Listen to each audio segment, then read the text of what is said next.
Bonjour tout le monde et bienvenue à votre Clic Info du 22 juin 2023. Bien heureuse d'être avec vous encore cette semaine pour vous parler des actualités de la MRC de Portneuf. Vous allez voir, il y en a beaucoup, donc on va essayer de faire ça assez vite. On commence tout de suite avec en fin de semaine, c'est la fête nationale partout au Québec et la question qui brûle les lèvres de tout le monde. Va-t-on pouvoir faire des feux? Va-t-on pouvoir faire des feux artifices? Malheureusement, c'est non. Il faut penser qu'il y a encore des feux qui sont actifs, donc il faut faire très attention. Donc, les feux d'artifice sont interdits sur le territoire nord du fleuve Saint-Laurent. Vous pouvez, dans le fond, faire un feu dans un foyer extérieur qui est conforme et doit être muni d'un pare-étincelle, installé loin de tout bâtiment, de tout matériau inflammable et à un endroit aussi où il n'y a pas des fils électriques, où il n'y a pas d'arbres. Donc, faites très attention. Il y a moyen de faire ça différemment, je crois. Maintenant, allons-y pour certaines municipalités et villes qui vont fêter la fête nationale de Chambault. Ben, ça va être le 24 juin. Vous pourrez entendre vers 19h30 le grand char allégorique. C'est un groupe de musiciens et de choreurs de renom. Par la suite, le chansonnier André Gagné va terminer la soirée avec vous. Dès 11h à l'église Saint-Joseph, n'oubliez pas, c'est la criée. Donc, et vous aurez des hot dogs pour le dîner. Puis, ils vont faire le grand tirage des lions. Plusieurs activités seront au programme pour vous.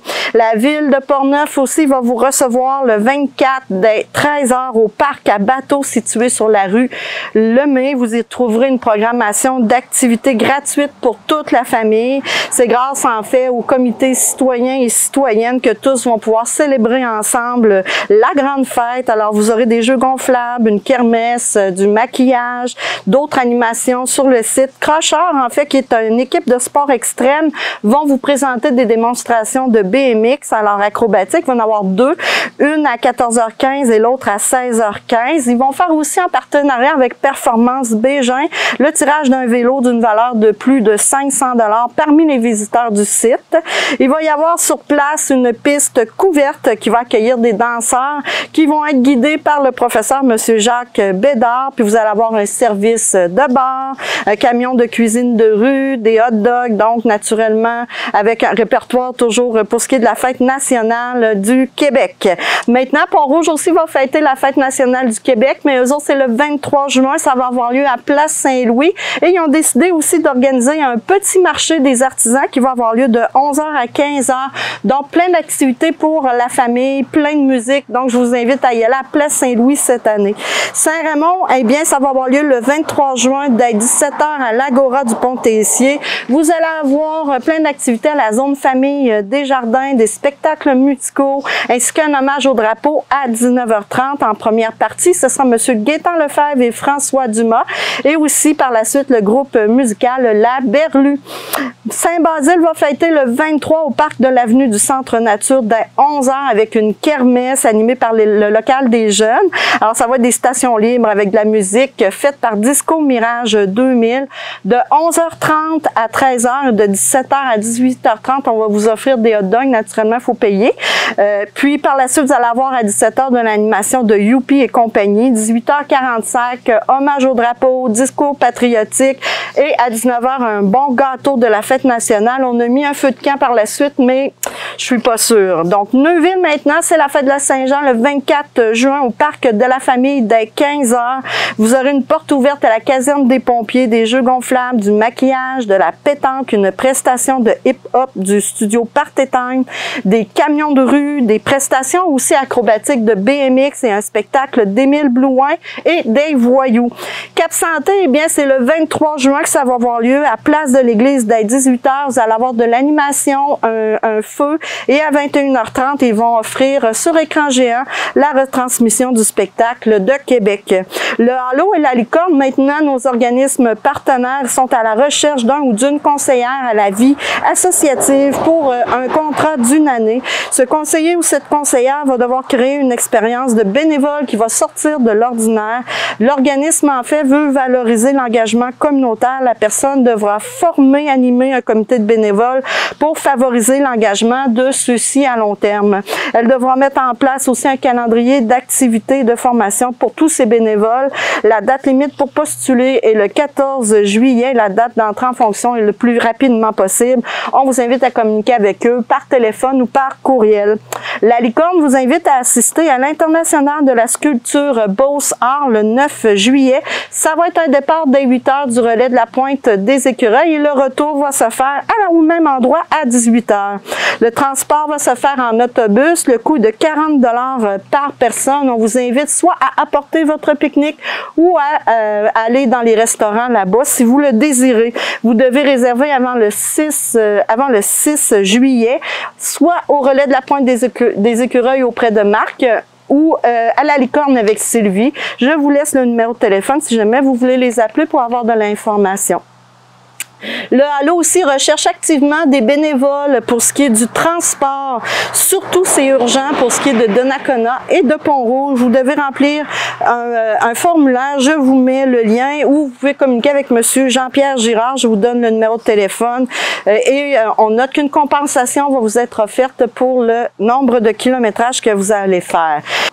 Le Cerf-Volant, le centre d'entraide et de ressources familiales de Portneuf, offre une multitude d'activités durant la période estivale. Alors, c'est pour toutes les familles portneuvoises. Ce sont des activités qui sont gratuites, mais on vous demande d'être membre. Pour une année, ça coûte 5 $ pour la famille.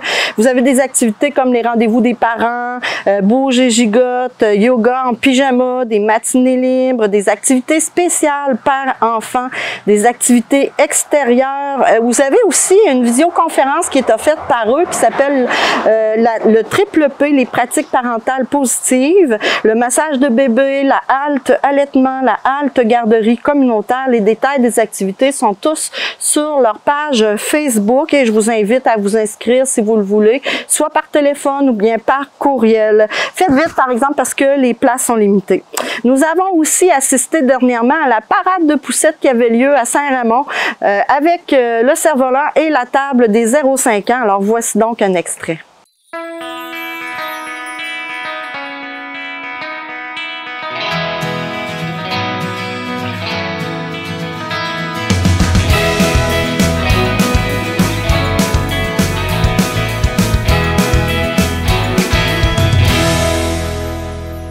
N'oubliez surtout pas que c'est Riopelle à Saint-Uribe, ça commence. Donc, je vous invite à y aller. C'est vraiment assez particulier. On entre dans l'église. Il y a comme une atmosphère qui est quand même assez extraordinaire. C'est gratuit. Vous allez avoir des activités tout autour de l'église tout l'été. Donc, je pense que ça vaut la peine d'y aller. Même, je vous invite à y aller. Je pense qu'on n'a pas le choix en tant que Portneuvoise d'y aller. C'est quand même assez exceptionnel. Alors, voilà. Les participants du défi Tête rasée, le camp alcool à l'huminerie de Deschambault ont amassé 9 420 $. Ça s'est déroulé dans le fond, l'activité en juin dernier à l'usine. C'est la 13e édition dont 7 participants ont été inscrits et ont amassé ces sous. Alors, pour soutenir les enfants atteints de cancer et leurs familles, sur place, les gens ont eu l'honneur d'entendre le témoignage de Jérémy de Rivière-à-Pierre qui a présenté l'impact du soutien de Leucan ainsi du soutien de Leucan pour lui et sa famille. L'organisme Arc-en-Ciel vous invite à participer, dans le fond, à leur forêt nourricière. C'est un projet qui a lieu à Saint-Raymond. C'est un beau plateau de travail qui vous est offert pour justement développer un peu vos talents de jardinier, développer votre côté aussi en échangeant respectueusement avec la nature, prendre soin de la terre. Donc, c'est une invitation tous les vendredis de 8h30 à midi. Vous ferez du désherbage, de l'entretien de terrain. Donc, on vous invite à communiquer avec Madame Sophie Véraud. Le cabinet du ministre responsable des infrastructures et ministre responsable de la région de la Capitale-Nationale annonce une aide financière de 300 000 $ afin de consolider le positionnement de la grande région de Québec comme destination incontournable pour les amateurs de vélo de montagne. Un regroupement se fera entre les MRC qui seront touchés. Elles vont travailler toutes en collaboration afin d'offrir aux amateurs de sensations fortes une vue d'ensemble des possibilités, des parcours dans la région et ça sur 4 saisons. Le centre de formation en transport de Charlebourg va offrir un DEP en transport de camions dès le 22 août pour une durée de 20 semaines au centre de formation de Portneuf. Vous aurez un soutien financier qui sera possible. Je vous invite à composer le numéro de téléphone si vous voulez les rejoindre ou à vous rendre sur le site internet pour voir si vous pouvez vous inscrire. Vous pourrez aussi profiter partout dans la MRC de Portneuf de 4 marchés publics qui sont très prisés, que les gens adorent. Alors, vous avez celui de Pont-Rouge, Deschambault, Saint-Casimir les vendredis saints et celui de Saint-Raymond. Une annonce d'aide financière a aussi lieu mercredi le 21 juin à Saint-Alban afin d'offrir une formation ainsi qu'un équipement aux pompiers volontaires qui sont là-bas. En fait, c'est en vue de si jamais il y a quelque chose qui arrive sur un plan d'eau. Alors, c'est les 3 municipalités qui vont avoir accès à ça, Saint-Alban, Saint-Casimir et Saint-Marc-des-Carrières. Je vous mets un court extrait. Okay. Donc, très heureux d'être là pour faire l'annonce au nom de ma collègue ministre des Affaires municipales, André Laforêt. Je suis fier d'annoncer en son nom une aide financière du gouvernement de 115 650 $ qui est accordée donc à la municipalité de Saint-Alban qui pilote en tant que telle cette opération, j'allais dire, mais qui a finalement imaginé une coopération intermunicipale avec la ville de Saint-Marc-des-Carrières, la municipalité de Saint-Casimir. La réalité aujourd'hui, c'est justement qu'il faut essayer de faire preuve d'ingéniosité, de partager toutes sortes de services. Et ici, aujourd'hui, on a l'illustration parfaite d'un geste que nos concitoyens apprécient beaucoup parce que, bien entendu, dès lors que des services sont ajoutés à une caserne de pompiers, bien entendu, il y a un impact sur le compte de taxes. Bien là, dans ce cas-ci, l'ajout qui est apporté au bénéfice de la sécurité de nos citoyens est réparti finalement sur l'assiette fiscale de 3 municipalités. Donc, c'est une approche qu'on apprécie beaucoup au sein de notre gouvernement. Il y a plusieurs années, la MRC de Portneuf dotait le secteur de l'Ouest de Portneuf de peine de désincarcération. Tantôt, j'en dis mon choix de vie, ça aurait été plus facile pour moi. Puis plus récemment, l'Ouest recevait les équipements de sécurité hors route. Un relais demeurait non couvert par la sécurité. Et historiquement, on sait que depuis 2 ou 3 ans, des problèmes d'eau, des naufrages qui se passent dans l'eau, il y en a comme de plus en plus. Fait que c'est bien important. C'est-à-dire que la couverture de sauvetage nautique, et nous connaissons tous l'étendue du territoire de nos plans d'eau. La municipalité de Saint-Alban s'est donc portée volontaire afin d'être le porteur du dossier en collaboration avec nos voisins, Saint-Marc-des-Carrières et Saint-Casimir. Considérant que la majeure partie des étendues d'eau se situent sur notre territoire, sans compter le parc naturel régional de Portneuf, qui attire un bon nombre de visiteurs, il est important pour nous de faire cette acquisition et on en est bien content ce matin. Dès que le bateau quitte l'eau, libre pour embarquer sur la glace, mais là, on devient comme un canot de course de canot sur glace. Et c'est là l'avantage. Et voyez-vous, lorsqu'on se met 3 pompiers pour aller chercher une victime dans l'eau, gardez l'angle du bateau. Une mauvaise nouvelle pour les gens qui avaient l'habitude d'aller à la plage Eau Claire. Alors, c'est vraiment une très mauvaise nouvelle. La municipalité de Saint-Léonard de Portneuf est obligée d'annoncer que la plage Eau Claire sera fermée pour la saison estivale 2023 par manque de personnel. Donc, ils n'ont pas pu trouver des gens pour travailler à la sécurité de tous. C'est vraiment une mauvaise nouvelle. Donc, c'est une annonce qu'ils ont fait aujourd'hui. Ce sera bientôt le début de la saison des soirées poésie et musique à Saint-Casimir. Il commence en beauté avec la conférencière et écrivaine Kim Thuy. Mercredi, le 5 juillet, à compter de 19h à la salle paroissiale. L'entrée est au coût de 18 $. Les billets, ils s'écoulent très vite, donc je vous invite à faire vite. Vous pouvez le faire par le site internet de Saint-Casimir ou tout simplement en téléphonant pour réserver votre place. Saint-Raymond, c'est le moment aussi d'acheter vos billets pour le spectacle de Tire le Coyote en duo à la maison Plamondon le 18 août. Ce spectacle va se faire d'une façon très intime derrière la maison et les billets sont en vente dès maintenant, mais les places sont vraiment très limitées. Donc, on vous invite à faire l'achat de billets très vite et rendez-vous sur le site qui est à l'écran. D'autres nouvelles de la saison estivale pour ce qui est de la maison Plamondon avec ses expositions. Alors, ils vont vous offrir pour l'été, à partir de maintenant, l'exposition Paysage qui va vous permettre la découverte du territoire de la vallée Bras-du-Nord à travers les yeux de l'artiste Philippe Jobin. Alors, cette exposition mettra en œuvre 10 œuvres uniques de paysages qui vont vous inciter à prendre conscience du rôle essentiel de cette nature, de ce beau pays.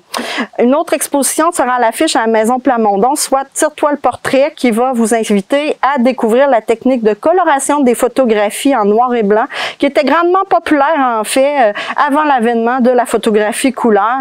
Puis on oublie souvent que la photographie n'était pas qu'une simple prise d'image pour l'époque, mais bien une œuvre en soi. Le SOS Accueil continue toujours sa campagne de sociofinancement de 200 000 $ pour la construction d'un nouveau bâtiment. Alors vous pouvez contribuer en envoyant un chèque, faire un virement Interac ou par argent ou par carte de débit ou carte de crédit. On vous invite à téléphoner si jamais vous voulez donner. Fait à noter, le SOS Accueil est maintenant fermé jusqu'en janvier pour la période de construction du nouveau bâtiment. Maintenant, la PLSI, c'est l'Association des propriétaires du Lac-Sept-Îles a tenu une réunion, une séance d'information le 10 juin dernier. Il y a eu une annonce de campagne de sensibilisation visant à informer la population sur l'importance de réduire le phosphore dans le lac afin de préserver ce bel attrait naturel pour l'avenir. Les résultats des études scientifiques ont été présentés afin de déterminer avec certitude les facteurs susceptibles d'accélérer le vieillissement du lac. La campagne de mobilisation aura donc lieu pour tous les résidents. Alors voilà, ça va vous donner une bonne idée de ce qu'il faut faire. Du 5 au 7 juillet, vous pourrez aussi vous régaler au Lac-Sept-Îles avec le food truck Nemo et aussi Franck Épéo qui va vous faire danser. Je vous invite à réserver votre place au coût de 5 $ sur la page Facebook de l'APLSI. La ville de Saint-Raymond dénombre encore des actes de vandalisme sur ses installations, ce qui coûte très très cher à nous, à ses citoyens et citoyennes. Donc la ville demande donc à tous de collaborer en faisant part de tout ce qui semble un peu anormal. C'est soit en appelant la ville ou en appelant la Sûreté du Québec et ce sera fait de façon anonyme. La ville sera 100% festive. Saint-Raymond cet été a une programmation d'événements gratuits pour tous les goûts. Alors en fin de semaine, c'est la fête nationale. Ensuite, vous avez la fête du Canada le 1er juillet. Les jeudis, c'est les rendez-vous du Pont-Tessier. Les mardis, c'est les rendez-vous familiaux. Et à noter que le marché public aura lieu les jeudis du 29 juin au 14 septembre sur le parvis de l'église.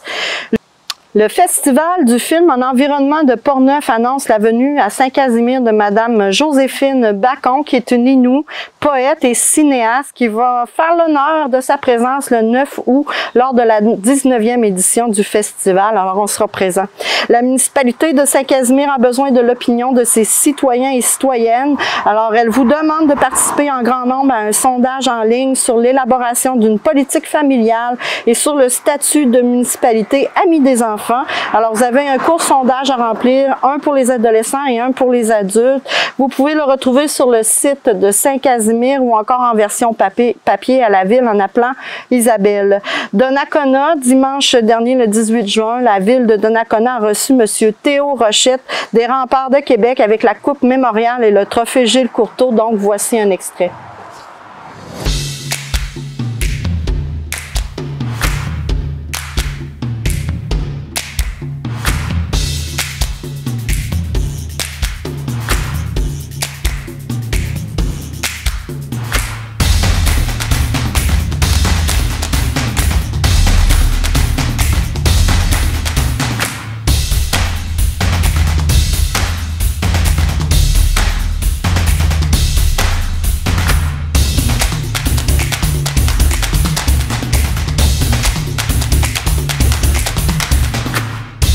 La bibliothèque de Donnacona a un nouvel horaire estival, donc je vous le donne un peu brièvement. Lundi fermé, mardi, jeudi de 14h30 à 20h30, les vendredis de 9h30 à midi et samedi, dimanche, c'est fermé. Le 9 juillet, lors de la série Résilience, c'est une randonnée et survie en forêt par Geneviève Lavoie qui va avoir lieu au parc familial des Berges. Tous les mardis jusqu'au 8 août, au parc des Anglais se déroulera des activités plein air organisées par le studio Rebelle, ainsi que tous les jeudis jusqu'au 6 juillet de 18h à 18h45. Pour l'inscription, je vous invite à communiquer avec eux par courriel. Cap Santé, ben bonne nouvelle, le 23 juin à 10h le matin, c'est l'Escale du Roi qui va ouvrir. Alors, vous allez pouvoir profiter d'un restaurant, le Basilico, une galerie d'art, une boutique et de l'information touristique. La Société d'histoire du Cap Santé aussi qui a annoncé la formation d'un nouveau conseil d'administration avec 2 nouveaux administrateurs qui ont été élus. La Société a annoncé qu'elle est devenue membre de la Fédération d'histoire du Québec, qui est un organisme en fait qui regroupe plus de 300 sociétés d'histoire et organismes de conservation à travers le Québec. 2 femmes de Cap Santé aussi vont partir bientôt à la conquête du Trophée Rose des Sables, les Off-Road Girls, soit Marie-Pierre Mercure et Valérie Kirouac. Elles sont en préparation pour ce grand défi présentement, la course d'orientation qui est réservée aux femmes dans le sud du désert du Maroc. Alors, c'est donc le 13 octobre qu'elles vont partir, qu'elles vont commencer ce périple. Le samedi 24 juin à 14h en l'église de Cap Santé, c'est un conférencier qui va être là, qui va vous présenter Cap Santé, ses églises et les intérieurs. Maintenant, samedi 24 juin à Rivière-à-Pierre, il y aura à midi une course de canard au profit du terrain de jeu. Alors, ça va se faire du pont Saint-Pierre au pont Voyer, soit celui devant l'église, c'est 5 $ du canard. Le Festival de la pétanque de Saint-Gilbert annonce sa nouvelle édition du 14 au 16 juillet. C'est un lieu de rencontre pour tous les amateurs de pétanque. Le comité des loisirs de Saint-Gilbert a fait une belle programmation pour vous. Alors, ça va avoir lieu sous le préau. Voilà, c'est tout pour nous cette semaine. Je vous invite à continuer à nous annoncer vos activités et on va se faire un plaisir aussi d'aller prendre quelques images quand c'est possible. Alors, merci beaucoup. Vous pouvez le faire soit par le courriel ou bien par téléphone. Laissez-nous un message et on se revoit la semaine prochaine.